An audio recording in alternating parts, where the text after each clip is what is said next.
Yun, magandang araw po sa inyo lahat. Welcome po sa Makapili TV. Eto na po, rekta na po tayo. Dun sa may bago nilabas kasing video ngayon si Saldico.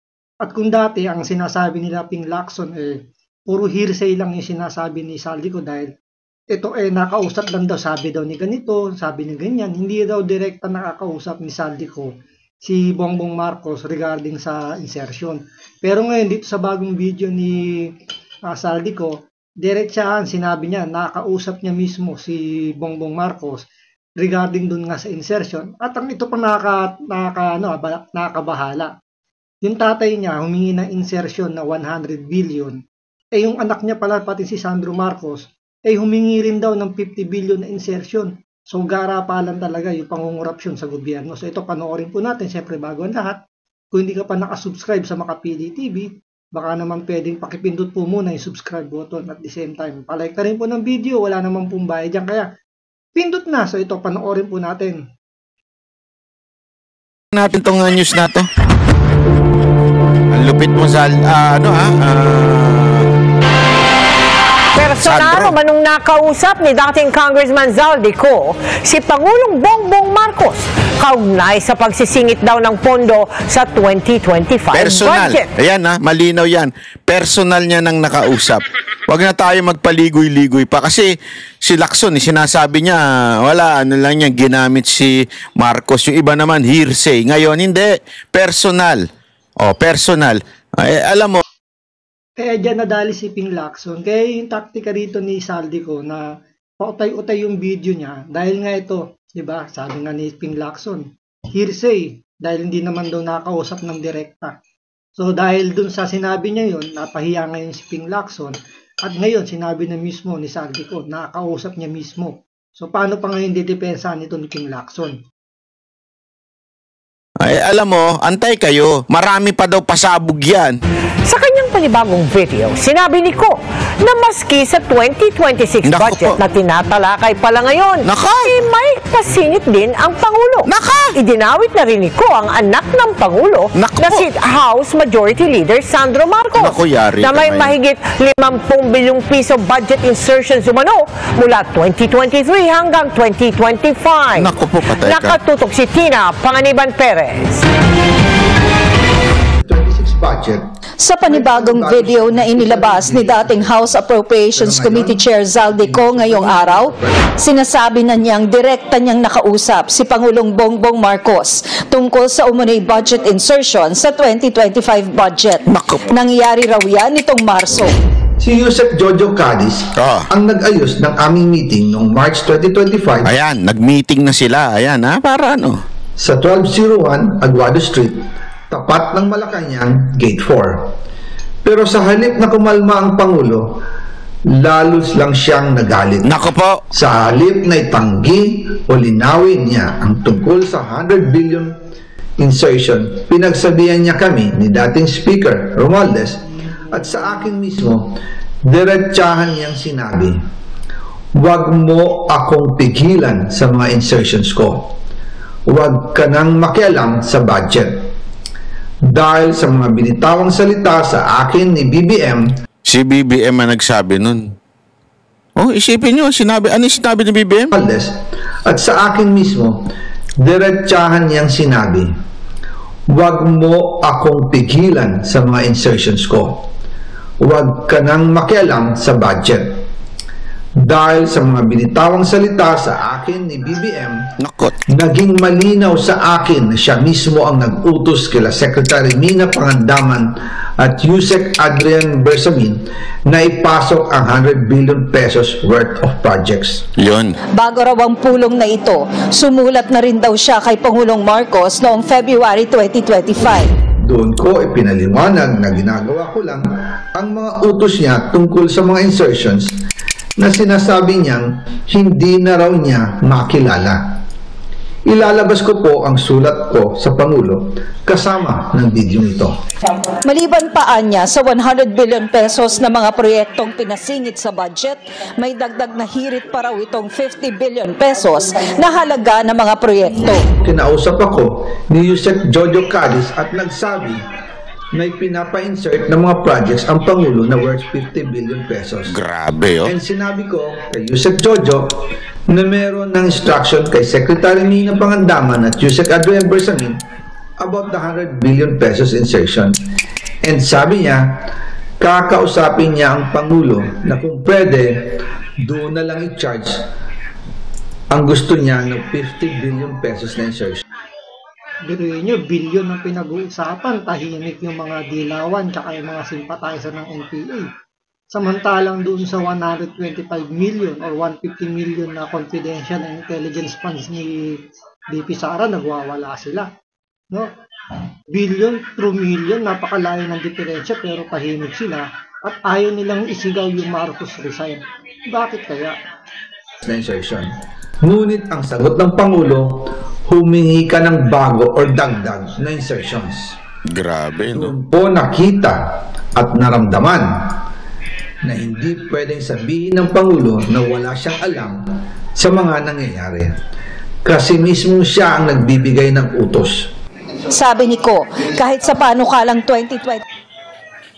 Ang lupit, ano? Siya mismo ang nagbibigay ng utos. O, wala na, finish na. Wala na, finish na. Siya mismo. O, di ba? Grabe, mga kababayan. Malupit. Iba ka talaga, Marcos. 6 budget na tinatalakay pa ngayon ng Kongreso, may mga pinasingit daw na mga proyekto ang Pangulo. Kung titingnan ninyo ang 2026 budget, may panibago siyang 97 billion insertions. Pero ngayon, ipinasok na mismo sa President's Budget or NEP 2026. Naku. Yan po ang kinumpirma ni Secretary Manny Bunoan na may instructions ang Pangulo na magpasok ng 100 billion ulit sa President's Budget. Kaya wala na siyang pwedeng ipamigay. Naku po. Ito ay nalaman ko noong May 2025 sa meeting namin kasama si dating Speaker Romualdez. Sinusubukan pa ng GMA Integrated News na makuha ang panig ng palasyo. O, kita nyo na. Takot na takot yung nagre-report. Nanginginig yung nagre-report. Ano kayang nangyayari? Eh, siguro narinig niya si Marcos, kaya takot na takot eh. Naku, batay ka ngayon, saldi ko. Sinumog mo si Marcos. Biro lang, biro lang. Sa mga sinabi ni Ko. Pero bukod sa Pangulo, idinawit na rin ni Ko si Presidential Yan. son at House Majority Leader Sandro Marcos sa budget insertion Nako. mula 2023 hanggang 2025. Hindi lang po ang Pangulo ang may insertion sa budget. Pati po si Congressman Sandro Marcos, meron din po pinapasok taon-taon. Magkano yung taon-taon natanggap ni Sandro? Sige nga, magkano? Yung insertion ni Sandro. Sige, ipaliwanag nimo. Noong 2023, may 9.636 billion pesos. Noong 2024, 20.174 billion pesos. Grab, ladies and gentlemen, billion to ha. 20 billion. Ay nako, grabe. O ito, magkano total? Yung total na magkaalaman kung paldong-paldo ba yan? At nitong 2025, 21.127 billion pesos. Lahat-lahat, ang kabuuan ay 50.938 billion pesos. Magkano? Naglabas pa siya ng umarilis. Magkano daw? 50 billion? 21.127 billion pesos. Lahat-lahat, ang kabuuan ay 50.938 billion Grabe, pesos. 50 billion. Shout out sa Makabayan Black, dun sa mga, yung mga kritiko, ni Bongbong Marcos sa mga dilawan. Bakit hindi nyo nakita yung insertion na yan? Tapos ngayon, mag-arally kayo sa November 30, 1 trillion na rally, pero walang sumisigaw ng Bongbong Marcos resign. Anong kalokohan to, Makabayan Black? Mga sympathizer ng NPA, mga NPA at mga dilawan. Ano to? Lokohan na? Di ba? Bilyon ang pinag-uusapan, insertion, no? 3 taon, nasa 50 billion. Pero baka nga naman may project doon sa Ilocos. Yan dapat ang siya sa atin ngayon ng ICI. Kasi pwede namang pwede namang malaki talaga ibinadget tulad dun sa Davao kay Pulong Duterte na sinasabi nila nasa 50 billion daw yung nakuwang budget daw ni Pulong tungkol sa flood control. Pero nung pinuntahan ng ICI, lahat visible, nandoon lahat ng project. Ang tanong, doon kaya sa Ilocos o yung mga proyektong mga inilagay ni Sandro Marcos, may makikita kaya yung ICI kung mag-iimbestiga talaga sila. Naglabas pa siya ng umano'y listahan ng mga insertion ng nakababatang Marcos. Nalaman ko na lang sa mga contractor na galit siya sa akin nung pinag-uusapan na ang 2025 GAA budget. Ang sabi daw niya, ipatatagal ako at magpa-file ng maraming kaso laban sa akin. Kasi kulang ng 8 billion pesos yung insertion na gusto niyang ipasok. Grabe, ang kapal ang mukha, ano? Dahil kulang lang ng 8 billion, patatanggal mo yung nagpalagay sa'yo ng 50 billion.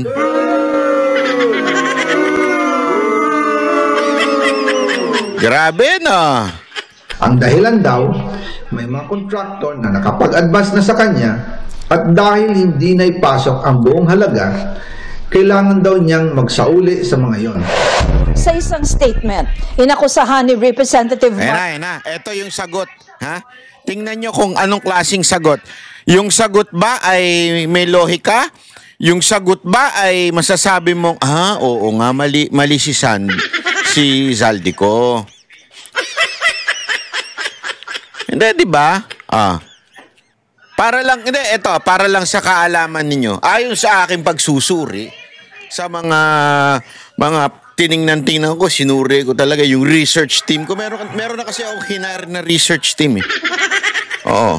Meron akong hinire na research team para talaga tignan yung mga datos. Ang pangalan niya Jeronimo Pasticopalado Tunying. Okay? Hindi ba si Katunying? Yun yung grupo na yun. Ilang classroom ba yung 15 billion? Alam mo ko ilan? Kung sasabihin na natin, kasi ang sabi ng DepEd, ang bawat classroom daw ay may 2.5 million. Yan ang sinabi nila sa Senate hearing. So therefore, magkakaroon ng sanang 20,000 na classroom ang isang 50 billion. Ibig sabihin ng 50 billion divided by 2.5 million, 20,000 na classroom. Imaginein mo yun. Ang daming estudyanteng ma-accommodate ng 20,000 na classroom. Di ba? Ang dami sana makakapag-aral. Diba? I-connect nyo. 22 lang ang 2,000 lang yata classroom ang naipagawa ngayon ni Bongbong Marcos. Dahil sa pagnanakaw nila, ganung karaming classroom yung nawala. I-connect nila lang yung dati, di ba? So, bakit walang nangyari dun sa classroom ng DPWH? Ninanakaw. So, yung sinasabi ba ni Zaldico, may katotohanan? Pwedeng malaki ang posibilidad na totoo lahat ng sinasabi ni Zaldico. At hindi totoo yung sinasabi nila rito na destabilization lang. Kasi yan yung pinakamadaling depensa. Kapag nasa gobyerno ka, syempre may halong politika. Pero the facts na meron talagang ninanakaw na pera, ganun kalaki ang nawawalang production dapat, di ba? Isipin mo, 2,000 na classroom lang ang nagawa ng DPWH. Compare sa sinasabi ni Banat Bay na nasa 200,000 yata na classroom, ang dapat na magawa doon sa pondong ini-insert na hindi naman napapakinabangan.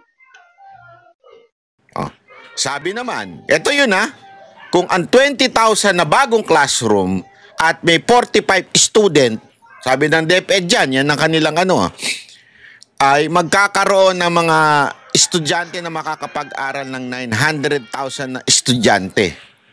Ganon katindi ang nawawala sa mga Pilipino. 900,000 na estudyante ang hindi nakapag-aral dahil dyan sa paldong-paldo ninyong 50 billion ni Sandro. O sige, pag-usapan naman natin bigas. Bigas naman. Bigas. Ikumpara naman natin sa bigas. Sa bigas naman, ngayon, sabi ng Department of Agriculture, more or less 43 pesos per kilo ng bigas. Yan ang sabi ng DA sa kanilang agricultural portal. Sa per kilo, Kung 43 pesos kada kilo ang isang bigas, ang 50 billion ay makakabili ng, hulaan ninyo,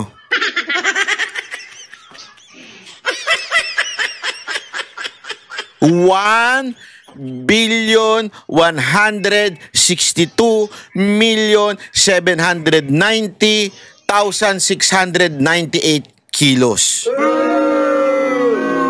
Mga kababayan, gutom kayo? Gusto nyo ng only rice? Ipasoli natin yung 50 billion na yan. Only rice kayo niyan. Mantakin mo, ilang kilo yan ha? 1 billion. More or less, 1 billion. 1,167 million eh. So, 1,162,790,000. Ganyan na mabibili ng 50 billion na budget.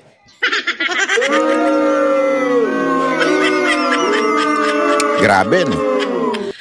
Sa 15 kilo na sakong bigas, may ilang butil yun? Hindi ganon. Sa 50 kilong bigas, laman yan, isang sako ng bigas. Ibig sabihin, sa isang sako, merong 50 kilos. Kaya baligtad.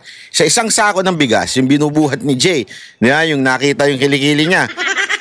Yung 160 na yon, ay sorry, na-distract ako dun sa kilikili, hayop yan. Gago! Doon sa isang kilong bigas na yon, mga kababayan, ay meron pong 50 na kilos, di ba, na bigas. So, ilan ang mabibili noon? 50 billion. Alam nyo ko ilan? 23 million na sako ng bigas. Only rice na talaga yan. Pero yun yun, 23 million pamilya ang mabibiyayan na tigi isang sakong bigas. So, sa isang pamilya, kung isang sako yun, almost 1 month niya ikukonsumo yung isang sakong bigas na yun. So, yun po yung ninanakaw nila sa mga ordinaryong Pilipino, sa ating mga Pilipino, ganong karaming bigas. Tapos tayo, naghihirap tayo sa pagbili ng mamahaling bigas. Isipin nyo naman magkano na yung pinakamurang bigas ngayon. Nasa 40, 45, mga ganon. Diba? Tapos ninanakaw lang ng mga ito na dapat sa atin dapat yan, sa mga mas mahihirap, sa mga less fortunate, sila yung mas dapat nakikinabang. Pero nangyayari, yung mga may pera na, sila pa yung mas nakikinabang, masyado ng gahaman. Ganyang katindi, mga kababayan. Imagine niyo ilang classroom ang magagawa ng DepEd, ilan ang estudyante mapapag-aral, ilan ang mapapakain ng bigas dahil lang sa 50 billion di umanong insertion na paldong-paldo na si Sandro Marcos. Di ba? Yan yung sinasabi nating, sabi nga nila, meron kasing nagsabi, meron ako napanood sa TikTok, sabi, ang akala niya, ang Pilipinas daw mahirap, ang mga Pilipino mahirap. Pero, nung nakita niya itong mga pangyayari ito sa bayan natin, nagkamali daw siya. Totoo. Sabi niya, mayaman pala ang Pilipinas. Nagkataon lang nasa bulsa ng di umanong presidente, anak ng presidente, Speaker of the House, at mga kongresista. Which is totoo naman, di ba? Pero hindi naman ganun kayaman kasi hindi naman yung buong budget na yun, ano yun, kumbaga savings, di ba? Halos kalahati doon, inutang lang ng Pilipinas. Kaya nga, di ba, halos taon-taon, kada nagpapalit ng administrasyon, lumolobo yung utang natin. Kasi mas napupunta yung mga inuutang doon sa mga magnanakaw. Kaya hindi naman ganun kahirap kung tutuusin yung Pilipinas kung talagang napapakinabangan yung pondo, tulad na lang sa agrikultura. Diba? Kung naibibigay sa mga magsasaka, natutulungan sila, hindi na natin kailangan mag-import ng bigas, kagaya ng ibang bansa, diba? Dahil mas sila sufficient na sila doon, kumbaga stable sila sa kanilang food security. Ngayon, sa pag-aaral naman, kung nabibigyan talaga ng tamang atensyon, naibibigay talaga yung tamang pondo, tulad yan, yung classroom, na supposedly dapat nasa 22,000 na classroom yung sinasabi ni Banat Bay na naipagawa compare dun sa dalawang 2,000 lang yata yun. Diba, tingnan nyo na lang yung, yung nangyayari dahil nga naglagay kayo sa mga bumoto kay Bongbong Marcos. Yan ang naging, kumbaga, ito yung naging resulta ng pagboto nyo kay Marcos dahil hindi kayo nakinig kay Pangulong Duterte. Ito tayo ngayon, ninanakawan tayo ng harap-harapan, pero ang nakakapagtaka, yung mga dapat na lumalaban sa mga Marcos, parang nakatikom ang bibig, walang nakikita, bingi, at ayaw ang paalisin si Marcos sa kanyang pwesto. At yung mga kababayan natin, parang no choice na, hintayin na lang natin matapos yung kanyang termino, na bahala na hanggang 2028. Total, magkakaroon na eleksyon at malaking posibilidad na si Vice President Sara Duterte yung pumalit. Kumbaga, ang mangyayari rito, mas pahihirapan lang natin yung susunod na presidente dahil mas lalo tayong ibabaon sa utang dahil nga puro nakaw ang ginagawa. So, hanggang dito lang po muna. Maraming salamat po sa panonood. Ingat po kayo lagi. God bless.